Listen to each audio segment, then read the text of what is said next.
ಅಂತೂ ದೇವರ ಬಗ್ಗೆ ಏನಾದ್ರೂ ಜನರಿಗೆ ಹೇಳುವುದನ್ನು ಮಾತ್ರ ನಮ್ದು ಆದ್ಯ ಕರ್ತವ್ಯ. ನಾವು ಇದಕ್ಕೆಲ್ಲ ತಲೆ ಕೊಡುವುದಿಲ್ಲ. ಎಸ್ಡಿಪಿಐ ಪಿಎಫ್ಐ ಏಜೆಂಟ್ ಅಂತೆ ನೀವು. ಎಸ್ಡಿಪಿಐ ಪಿಎಫ್ ಬಿಜೆಪಿ ಅವರು ಸಾಕಿದಂತ ಕೂಸದು.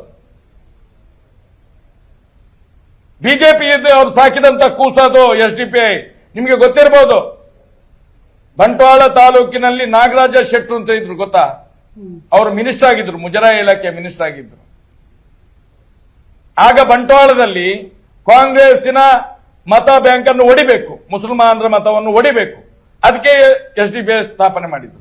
ಅಲ್ಲಿಂದ ದಕ್ಷಿಣ ಕನ್ನಡ ಜಿಲ್ಲೆಯಲ್ಲಿ ಬಿಜೆಪಿ ಗೆಲ್ತಾ ಬಂತು, ಕಾಂಗ್ರೆಸ್ನವರು ನೆಲ ಹಿಡಿತು ಹೋದ್ರು. ಎಸ್ಡಿಪಿಐ ಬೆಳೀತಾ ಬಂತು, ಕಾಂಗ್ರೆಸ್ ಇಲ್ಲಿ ತನಕ ಎಷ್ಟು ವರ್ಷದಿಂದ ಗೆಲ್ಲಿಲ್ಲ. ಇದು ಅವ್ರದ್ದು ಪ್ಲಾನ್, ಬಿಜೆಪಿ ಅವ್ರದ್ದು. ಅದಕ್ಕೆ ನಮ್ಮನ್ನೇ ಯಾಕೆ ಬಲಿ ಫಸ್ಟ್ ಮಾಡ್ತೀರಿ? ನಾವೇನು ಬಿಜೆಪಿ ಒಟ್ಟಿಗಿದ್ದೇವ? ಬಿಜೆಪಿ ಒಟ್ಟಿಗೆ ಇದ್ರೆ ಹೇಳ್ತಿದ್ದೆ ನಾನು ಎಸ್ಡಿಪಿ ಅವರು ನಮ್ಮವರು ಅಂತ ಹೇಳಿ. ಎಸ್ಡಿಪಿ ಅವರು ಬಿಜೆಪಿ ಅವ್ರದ್ದು, ಅದಕ್ಕೆ ಏನು ಮಾಡ್ಲಿಕ್ಕೆ ಆಗುದಿಲ್ಲ. ಅವರಿಗೆ ಹೋಗೋ ಕಾಲ ಬಂದಾಯ್ತು. ಇನ್ನು ಇಲ್ಲಿ ಇವತ್ತು ವಿಧಾನಸೌಧದಲ್ಲಿ ಮಾತಾಡಿದ್ರಲ್ಲ, ಆ ಅಣ್ಣಪ್ಪ ಮಂಜುನಾಥನೇ ಮಾತಾಡಿಸಿದ್ದು.